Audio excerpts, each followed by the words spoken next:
تو آپ پاکستان گئے ہیں؟ تو گئے، وہاں پہنچ کے پھر ہمیں یہ محسوس ہوا شاید ہم سے ٹھیک نہیں ہوا. آپ کو JKLF کے جو ابھی یاسین ملک ہیں ان کا آپ کو رائٹ ہینڈ بتایا جاتا ہے. ہم اسٹوڈنٹس لیگ میں اکٹھے تھے، مسلم یونائٹڈ فرنٹ میں اکٹھے تھے. JKLF پہ کئی سارے ایلیگیشنز ہیں یاسین ملک پہ کہ بہت سارے مرڈرز انہوں نے کیے. کیسز یہاں تھے کیونکہ ہم پاکستانی سلوگن نہیں دیتے تھے. گیلانی صاحب نے ہمیں کہا جماعت اسلامی کے آئین میں نہ بندوق ہے نہ پاکستان. میرے ساتھی میں ہم سب ٹارگٹ بن گئے اور چن چن کے ہمیں پھر نشانہ بنایا گیا. 1990 میں جو کشمیری پنڈتوں کا ایگزوڈس ہوا تھا، آپ کا بھی اس میں ہاتھ تھا، آپ نے بھی کچھ کلنگز کی ہے، اس میں ایسا ایلیگیشن ہے. آپ وہ بات نہیں تھی کہ ہم اس میں سارے انوالو تھے. کیا ابھی بھی آپ کے خلاف کیسز ہیں؟ ہاں، اور کیا چل رہے ہیں، 35 سال سے چل رہے ہیں. جتنی بھی آج تک وائلنس کے لیے آپ ان آرگنائزیشنز کو ذمہ دار ٹھہرائیں گے جن کا بار بار نام لے رہے ہیں، پاکستان کو ٹھہرائیں گے، حریت کو ٹھہرائیں گے؟ مل جل کر ہم سب سے یہ غلطی ہو گئی. You're watching Kashmir Unfiltered. This is Fiza Nazir and today we have with us Mr. Javed Mir جو جموں کشمیر لبریشن فرنٹ کے ساتھ وابستہ رہے ہیں، جنہیں جاوید نلکا کے نام سے بھی جانا جاتا تھا. تھینک یو سو مچ سر ہمیں اپنا وقت دینے کے لیے. شکریہ. تو سب سے پہلا میرا جو سوال ہے آپ سے وہ یہ ہے کہ آپ کا نام جاوید میر ہے لیکن آپ کو جاوید نلکا کے نام سے کیوں جانا جاتا تھا؟ Basically my grandfather was inspector in public health engineering department in 1940. تو اس کے بعد پھر 50-60 کے بعد میرے فادر بھی اسی ڈپارٹمنٹ میں انسپیکٹر رہے تھے، اس وجہ سے یہ ہمارا علاقے میں نک نام پڑا ہے. سر 1988 میں JKLF جو ہے اس نے اپنا جنم لیا کشمیر میں. کیا وجہ رہی اس ٹائم پہ JKLF جو ایک ملیٹنٹ آؤٹ فٹ جسے کہا جاتا ہے، کیا وہ ایک ملیٹنٹ آؤٹ فٹ ہے اور اس کو بنانے کی کیا ضرورت پڑی تھی؟ نہیں، اس کو ہم نے نہیں بنایا ہے. بیسیکلی ہمارا میرا پولیٹیکل کیریئر پیپلز کانفرنس سے شروع ہوا تھا 83-84 میں. اس کے بعد اس میں ایک یونٹ تھا یہاں سری نگر میں جو میں چلا رہا تھا، یہاں کنیا کدل ہوا کدل میں. اس کے بعد پھر 1-2 سال کے بعد ہم نے کچھ دوستوں نے اسٹوڈنٹس لیگ بنائی. تو اسٹوڈنٹس لیگ کے بعد پھر مسلم یونائٹڈ فرنٹ میں ہم شامل ہو گئے. تو مسلم یونائٹڈ فرنٹ میں پھر جب الیکشن ہوا تو الیکشن میں ہمیں کافی سپورٹ ملا تھا یہاں کشمیر میں، برابر ساؤتھ کشمیر سے نارتھ کشمیر، نارتھ باقی ایریاز میں. تو ہم نے کمپین بھی چلائی، ہم گھر گھر گئے کہ مسلم یونائٹڈ فرنٹ کو ووٹ دو. اس کے بعد جب الیکشن ڈے تھا، الیکشن ڈے پہ کافی چہل پہل رہی اور ہمیں ووٹ بھی کافی پڑے جو ہمارے کینڈیڈیٹس تھے. ہم نے کئی ساری رپورٹس میں ایسا پڑھا ہے کہ آپ پاکستان بھی گئے تھے. وہ تو گئے ہیں. تو آپ پاکستان گئے ہیں، آپ کے ساتھ کتنے اور لوگ گئے؟ 88 میں ہم جب ادھر چلے گئے تو اس وقت جب ہمیں یہاں ہم سے زیادتی ہوئی تھی تو ہم نے اس وقت پھر سوچا کہ توجہ ہٹانے کے لیے ہم وہاں پہنچے. تو وہاں پہنچ کے پھر ہمیں یہ محسوس ہوا کہ شاید ہم سے ٹھیک نہیں ہوا. تو کتنے دن آپ وہاں رہے اور آپ کے ساتھ اور بھی کتنے لوگ گئے تھے اور واپس آپ کتنے لوگ آئے؟ بس ہم 5-6 بندے تھے. تو 20-25 دن، 1 مہینے کے بعد پھر ہم واپس آئے. آپ کو JKLF کے جو ابھی یاسین ملک ہے جو ابھی جیلڈ ہے ان کا آپ کو رائٹ ہینڈ بتایا جاتا ہے؟ نہیں، ہم تو دیکھیے ہم اسٹوڈنٹس لیگ میں اکٹھے تھے، مسلم یونائٹڈ فرنٹ میں اکٹھے تھے. تو اس کے بعد پھر یاسین صاحب 90s میں گرفتار ہوئے، پھر وہ 94 میں ریلیز ہو گئے. 94 کے بعد پھر جب ہم نے گن چھوڑنے کا اعلان کیا، جب ہم نے سیز فائر کیا، ایک پروسیس چلا. اس پروسیس میں ہم نے کوشش کی کہ یوتھس کو اس سے پیچھے ہٹایا جائے، مگر ہمیں فل سپورٹ نہیں ملا. آپ کہہ رہے ہیں کہ آپ نے کوشش کی یوتھ کو آپ اس سے باہر نکالیں، لیکن ہم دیکھتے ہیں کہ اسی دور میں سب سے زیادہ ریڈیکلائزیشن ہوئی تھی یوتھ کی. پاکستان بہت سارے بچوں کو بھیجا جاتا تھا ٹریننگ کے لیے، تو وہ پیس ایکٹیویٹی تو نہیں. ہم تو 5-6 بندے تھے یہاں. جب لاکھوں لوگ سڑکوں پہ نکلے تو ہم نے کوشش کی، ہم ساری قیادت کے پاس گئے جو یہاں اس وقت، چاہے مسلم یونائٹڈ فرنٹ کی قیادت تھی یا مین اسٹریم پارٹیز کی قیادت تھی، ہم ہر ایک کے پاس پہنچ گئے. اس کے بعد پھر جب یہاں ایک لوگوں کا زبردست ہجوم سڑکوں پہ آیا تو مجھے لگتا ہے کہ رانگ انفارمیشنز دیے گئے کہ یہاں ہر طرف ان کو سپورٹ مل رہا ہے. پالیسی چینج ہوئی، اور پالیسی کیا چینج ہوئی، انہوں نے اپنے گروپ سے یہاں بنانے شروع کیے. مجھے یہ بتا دیجیے کہ JK-LF پہ کئی سارے ایلیگیشنز ہیں، یاسین ملک پہ کہ بہت سارے مرڈرز انہوں نے کیے، کیا آپ بھی اس سب میں انوالو تھے؟ دیکھیے ایک چیز بتاؤں گا میں، اس وقت جو یہ ایک کمپین چل رہی ہے، یہ کیسز یہاں تھے. مجھے یہ بتائیے کہ 2018 تک JK-LF جو ہے وہ کافی ایکٹیو رہی ہے. آپ کہہ رہے کہ ڈائیلاگ پروسیس آپ نے شروع کرنے کی کوشش کی، لیکن ہر دن ہڑتال ہوتا تھا، آپ کال دیتے تھے، آپ کی طرف سے کال آتی تھی، ہر دن اسکول بند ہوتے تھے، پتھراؤ ہوتا تھا، لوگوں کی جان جاتی تھی، تو اس کے لیے آپ JK-LF کو ذمہ دار نہیں ٹھہراتے؟ نہیں دیکھیے ایک چیز بتاؤں گا میں نے کہا نا میں 2000 میں JK-LF سے سپریٹ ہوا تھا، میں الگ ہوا تھا JK-LF سے. میں ان پروگرام کا حصہ نہیں تھا خود. جو ہوا ہے ہم وہی بتائیں گے جو ہوا ہے. اگر میں کسی لیڈر کے پاس گیا میری قیادت کرو، اس نے کہا میرے آئین میں نہ بندوق ہے نہ پاکستان ہے. میں اور میرے ساتھی جاتے ہیں محترم گیلانی صاحب کے پاس. گیلانی صاحب نے ہمیں کہا جماعت اسلامی کے آئین میں نہ بندوق ہے نہ پاکستان ہے. پھر حریت لیڈروں کو right to self determination slogan اپنانے کی کیا ضرورت تھی، جس میں میکسیمم پارٹیز حریت کی جو ایکسیکشن ود پاکستان کا نعرہ دیتے تھے. ہم تو نہیں دیتے تھے پاکستان کا نعرہ، جس پر ہمیں ٹارگٹ کیا گیا. تو ہم نے کہا گیلان صاحب یہ بندوق اور پاکستان کی بات، ہمیں پولیٹیکل پلیٹ فارم بنانا ہے، آپ کو ڈائلاگ کرنا ہے. اگر کوئی آفر ہمیں آ رہی ہے 80-90 کی بات، 88-90 کی بات ہے، مگر اس وقت بھی ہمیں کسی نے ساتھ نہیں دیا. اس کے بعد سبوں نے اپنے اپنے گروپس بنائے، چاہے پولیٹیکل گروپس بنائے یا اور کچھ گروپس بنائے، اور ایک گرین بیلٹ کے نام سے آرگنائزیشن بنائی گئی 90 میں ہمارے خلاف. اور پھر ہمیں پار بھی مصیبتیں اٹھانی پڑی، یہاں سے بھی مصیبتیں، پھر ہمیں ٹارگٹ کیا گیا. ہم نے آج تک کسی کو نہیں بتایا ہے، میرے ساتھی میں ہم سب ٹارگٹ بن گئے، اور چن چن کے ہمیں پھر نشانہ بنایا گیا. فتوے ملے ہمیں، یہ سیکولر ہے، ان کے پاس جو انڈیپینڈنس کا سلوگن ہے یہ پریم ناتھ بجاج کا سلوگن ہے، یہ سیکولر سلوگن ہے، یہ وہ ہے، یہ اس طرح ہے، یہ اس طرح ہے. مگر ہم کسی کے گھر نہیں گئے تھے کہ آپ پالیٹکس میں آ جاؤ، اس موومنٹ میں آ جاؤ، جو بھی تھا یہ. تو اس کے بعد اب جب بھی کسی کو بلاتے ہیں تو ہمیں آگے لگاتے ہیں کہ انہوں نے آپ بار بار یہ کہہ رہے کہ آپ کو ٹارگٹ کیا گیا یہاں سے بھی وہاں سے بھی، کس نے آپ کو ٹارگٹ کیا؟ کیونکہ ہم پاکستانی سلوگن نہیں دیتے تھے. تو ٹارگٹ آپ کو کس نے بنایا؟ جو پاکستان کا مطالبہ کرتے تھے. کون کرتا تھا پاکستان کا مطالبہ؟ یہاں بہت سی آرگنائزیشنز تھے. ابھی وہ آرگنائزیشنز کیا ابھی بھی وہ ایکٹیو ہے؟ نہیں مجھے نہیں لگتا اب ایکٹیو ہے. یہاں پچھلے 8-10 سال سے کافی چینج ہوئی. آج کوئی نہ پیلٹ چلتا ہے، نہ گولی چلتی ہے، نہ کوئی ٹیئر گیس شل چلتا ہے.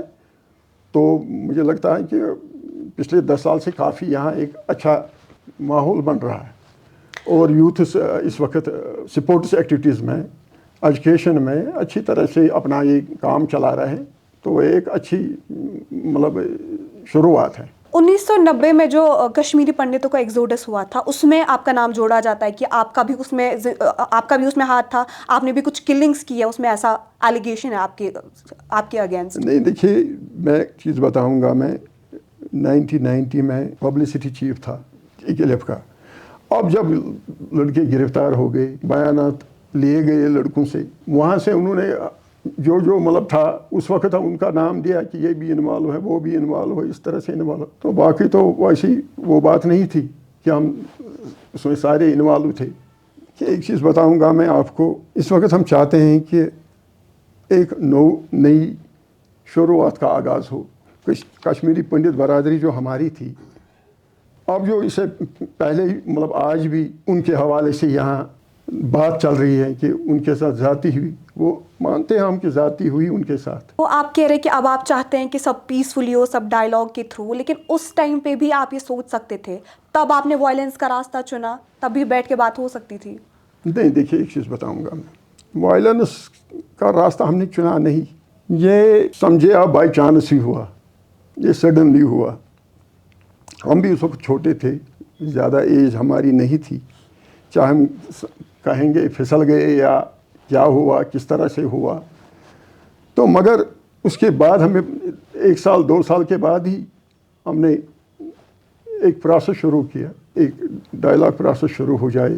اور میں نے کہا نا کہ یہاں کوئی سپورٹ نہیں ملا. 1990 میں جب یاسین ملک اریسٹ ہوئے تھے 94 تک، تو ان سالوں کے دوران جو ہے آپ نے JKLF की जो लीड है उसको संभाला था आपने, तो क्या रोल रहा आपका उन सालों में? 90 एंडिंग में मैंने एक पॉलिटिकल प्लेटफार्म बनाया, मैंने यासिन मलिक साहब को चेयरमैन बनाया, खुद मैं एक्टिंग चेयरमैन रहा। तो असल में वो 3-4 साल यहाँ अफरा तफरी में रही। अफरा तफरी क्या थी कि हमें किसी जगह टिकने नहीं दिया गया।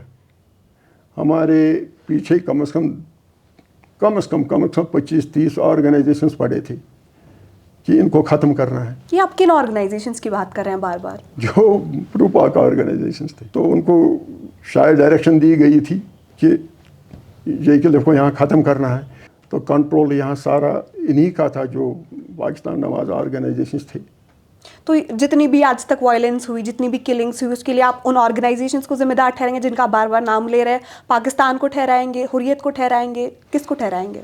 अगर हम ये सोचेंगे कि अब जिम्मेदार कौन है, मिलजुल कर हम सबसे गलती हो गई। क्या आप इस बात से अग्री करते हैं कि कश्मीर को जो है उस सब की वजह से काफ़ी एक सेटबैक हुआ है? सेटबैक हुआ है। मैं ये कहूँगा कि यहाँ एक हिस्ट्री रही है कश्मीर में। यहाँ हर 12, अगर आप 47 से देखोगे, हर 12 साल के बाद यहाँ 42 ईयर से मैं देख रहा हूँ कि बिग पावर्स का इसमें ज़बरदस्त इंटरफेयर है। जो बिग पावर से यही जंगें भी करवाते हैं, यही सीज़ फायर भी करवाते हैं, यही एग्रीमेंट भी करवाते हैं, फिर 10-12 साल होते हैं, फिर और उसके बाद आप देखिए इस वक्त सिचुएशन, मैं और आप हाथ क्यों नहीं मिला सकते हैं पॉलिटिकली? ये फ्लैग क्यों बना हुआ है कश्मीर में? जब हम दिल्ली के साथ बात करने जाते थे या कोई भी टीम आ जाती थी, उसको यहाँ फ्लैग बनाया गया था, ना बात नहीं करनी है। वरना JKLF ने 33 साल पहले प्रोसेस शुरू किया। उस वक्त किसी ने और यहाँ किसी ना मेन स्ट्रीम ने प्रोसेस शुरू किया ना और किसी ने, हमने वो प्रोसेस शुरू किया था और हमें भुगतना पड़ा। फिर हमें बहुत से खिताब मिले, हमें इस्लाम से भी, दीन से भी खारिज कर दिया गया कि ये सेकुलर है, ये इस तरह है, उस तरह है, बहुत से खिताब हमें दिए गए। फिर सारे उधर ही पहुँचे, चाहे हुर्रियत कॉन्फ्रेंस थी या पाकिस्तान नवाज थे या दूसरे लीडर्स थे, सारे फिर उधर ही पहुँचे उसी टेबल पे। अगर हमारी बात किसी ने मानी होती तो आज ये हालात नहीं होती। अगर हमने 94 में गन को आग लगा दी, उसके बाद गन चलाने की कोई ज़रूरत नहीं थी। और आज भी मैं अपील करता हूँ यूथ से, जिसके हाथ में आज भी बंदूक है वो उसको जला दे। गन कोई फैसला नहीं कर सकता है। हम फ़लस्तीन का ये देखते हैं, हम वर्ल्ड कॉन्फ्लिक्ट जोन, जितने भी जोन हैं उनकी हालत देखते हैं, फिर कोई उन बेचारों को कोई डबल रोटी देने के लिए नहीं आता है। यहाँ फ़लस्तीन इर्द गिर्द है, उसके इर्द गिर्द 54 मुस्लिम कंट्रीज़ है, और किसी ने जुर्रत नहीं की उन फ़लस्तीनियों को पानी की बोतल, वाटर बोतल देने की। तो हमें कौन बचाएगा? ये मैं यहाँ से अपने यूथ्स को कहना चाहता हूँ कि आप अपनी एजुकेशन जारी रखो, आप स्पोर्ट्स एक्टिविटी, और जो ये ड्रग और ये गन कल्चर है, इसको अब यहाँ कोई गुंजाइश नहीं है। मैं यहाँ पर एक दो अल्फाज में ऐलान करना चाहता हूँ, क्योंकि हमने ये 33 साल पहले भी कहा था, आज भी कहते हैं कि गन का कोई रोल नहीं है। और बदकिस्मती यह है कि यहाँ जो सही बात कहेगा, जो सही इसमें लाइन पे आएगा, सही लाइन पे क्या आना है, यूथ उसको बचाना, अपनी कौम को बचाना है। हम क्यों अपनी कौम को नहीं बचाएंगे? हम कब तक डिक्टेटरशिप पे ये चलेगा? हम क्यों नहीं अपनी यूथ उसको बचा सकते हैं? जब 91, 93, 94, 95 से हमने एक कोशिश की है कि मगर हमारा साथ किसी ने नहीं दिया। न हुर्रियत कॉन्फ्रेंस ने हमारा साथ दिया, न मेन स्ट्रीम पार्टीज ने हमारा साथ नहीं दिया। अगर हम ठीक है 94 से हमने गन को आग लगा दी, फिर उस वक्त हमें किसी ने हमें अपनाने की कोशिश नहीं की। आज हम पर इल्ज़ाम दिए जा रहे हैं कि इन्होंने इस तरह किया, उन्होंने इस तरह किया। 75 के बाद, 77 के बाद, मतलब यहाँ जनता पार्टी को भी 77 में सपोर्ट मिला। और हमारे इलाके में 5-6 घर थे जिन्होंने 77 में जनता पार्टी को सपोर्ट दिया था। हमारे बड़े मीर भाई साहब, शहीद मिल्लत साहब, उन्होंने मतलब जनता पार्टी का सपोर्ट दिया, तो हम भी उसमें शामिल हुए थे। तो क्या अभी भी आपके खिलाफ केसेस हैं? केसेस तो चल रहे हैं, केसेस तो यहाँ भी लोकल अदालतों में चल रहे केसेस। आपके ऊपर कई सारे अबडक्शन के भी केसेस हैं, तो अभी भी वो चल रहे हैं? हाँ, और क्या चल रहे हैं, 35 साल से चल रहे हैं। जब मैंने 91, 93, 94 में कहा कि बंदूक इसका सोल्यूशन नहीं है, ओपन जामिया मस्जिद में मैंने ऐलान किया, हजरत बल में ऐलान किया, दूसरे दिन मेरे खिलाफ 30 ऑर्गेनाइजेशंस ने ऐलान किया कि ये दिल्ली के एजेंट हैं। आज भी हमारे खिलाफ कैंपेन चल रही है, विदेशी मुल्कों से हमारे खिलाफ कैंपेन चल रही है कि ये दिल्ली के एजेंट है, ये राह के एजेंट है। राह के एजेंट कैसे हैं? हमने एक प्रोसेस शुरू किया। जब मैं बेनज़ीर भुट्टो से मिल सकता हूँ, जब मैं शौकत अजीज़ से मिल सकता हूँ, जब मैं नवाज शरीफ से मिल सकता हूँ, तो यहाँ दिल्ली की गवर्नमेंट से मिलने में कौन सी रुकावट है? अगर एक प्रोसेस है, जब भी कोई चाहे मूवमेंट कहेंगे या स्ट्रगल कहेंगे या सियासत कहेंगे या राइट्स की बात कहेंगे, तो एक प्रोसेस शुरू हो जाता है, एक लाई अमल बनाया जाता है। वही लाई अमल हमने बनाया था, मगर हमें किसी ने सपोर्ट नहीं दिया। फिर सारे आगे हाँ ठीक है, पॉलिटिकल डायलॉग शुरू करना है, और उस पॉलिटिकल डायलॉग में भी फिर कंपटीशन शुरू हुआ, सबसे पहले कौन जाएगा। हमने सपोर्ट दिया, हमने किसको नहीं सपोर्ट दिया? हमने हर एक को सपोर्ट दिया। सबसे पहले हमें इल्ज़ाम लगा 90s में कि ये नेशनल कॉन्फ्रेंस ही है। सडनली 90s में हमारे खिलाफ एक कैंपेन शुरू हो गई, ये सेक्युलर है, ये कम्युनिस्ट है, या कश्मीरी को पता नहीं थी बेचारे को कम्युनिस्ट कौन है, सेक्युलर क्या है। जो भी हमें मस्जिद मिलती थी कश्मीरी मुस्लिम, वो उसमें दाखिल हो जाता था। उसके बाद यहाँ नए फितने शुरू किए गए और सारी दुनिया में हम बदनाम हो गए। इसीलिए मैं कहता हूँ कि यहाँ बदकिस्मती से जब कंपटीशन शुरू हो जाता है, एक दूसरे को गिराने के लिए सबकत शुरू हो जाती है, वहाँ यही सिचुएशन होती है। चाहे हुर्रियत कॉन्फ्रेंस बनी, मीरवैज़ ने हमारा सपोर्ट दिया था पॉलिटिकल प्लेटफार्म बनाने के लिए। शहीद मिल्लत मीरवैज़ मौलाना मोहम्मद फारूक ने हमें सपोर्ट दिया था पॉलिटिकल प्लेटफार्म बनाने के लिए, बंदूक के लिए नहीं। लोन साहब ने हमारा सपोर्ट दिया था पॉलिटिकल प्लेटफार्म बनाने के लिए। आज आप किसी भी एसोसिएशन के साथ वाबस्ता नहीं है, तो आज आप अपना जो लाइवलीहुड है, अपनी जो ज़िंदगी है, वो कैसे बसर कर रहे हैं? मैं यहाँ पर ऐलान कहना चाहता हूँ, जितने भी मेरे साथी हैं, हमारे पास इस वक्त कोर्ट फीस नहीं होती है।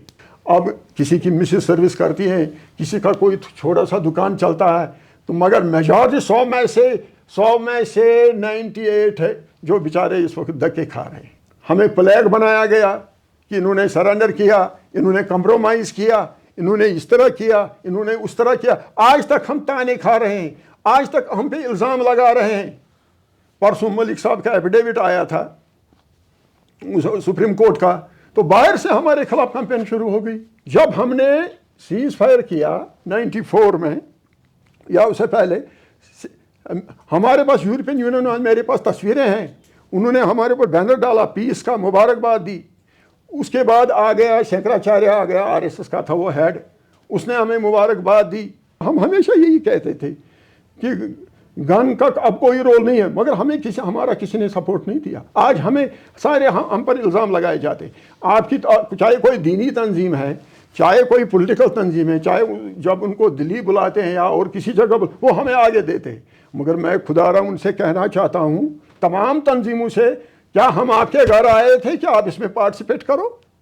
मैं आज भी अपील करता हूँ गवर्नमेंट से, अगर यूथ, ठीक है यूथ यहाँ, मैं अब खुल के यूथ बेचारा सामने नहीं आता है जो परेशान है इस वक्त। हालांकि हम चाहते हैं कि यहाँ जो अनएम्प्लॉयमेंट है, ये ड्रग का सिलसिला है या ये गन कल्चर, ये सारा ख़त्म हो जाए। यूथ परेशान है यहाँ, हालांकि पार्टिसिपेशन यहाँ बहुत अच्छी हो रही है। मैं इसका क्रेडिट प्रेजेंट गवर्नमेंट को देना चाहूँ, मैं इसमें हिचकिचाहट महसूस नहीं करूँगा। पिछले 10 साल से हमारा कोई बच्चा नहीं मर रहा है, पिछले 10 साल से कोई गोली नहीं चल रही है, पिछले 10 साल से कोई टेयर गैस यहाँ नहीं चल रहा है, पिछले 10 साल से कोई यहाँ पैलेट गन नहीं चल रहा है। तो अगर एक माहौल है, 10 साल से एक माहौल बन रहा है, अगर हम इनको सपोर्ट दे रहे हैं हर एक चीज़ में, पीस में, बाकी प्रोसेस में, तो हमें क्यों उसका रिवेंज लिया जा रहा है? बहुत बहुत शुक्रिया हमारे साथ बात करने के लिए। हमें उम्मीद है आपको हमारा पॉडकास्ट पसंद आएगा। अगर आप भी अपने कुछ सवालात हमारे ज़रिए से हमारे स्पीकर से पूछना चाहते हैं तो please do let us know on our social media handles. मिलते हैं अगले एपिसोड में किसी और शख्सियत के साथ, तब तक के लिए दीजिए इजाज़त। अल्लाह हाफ़िज़।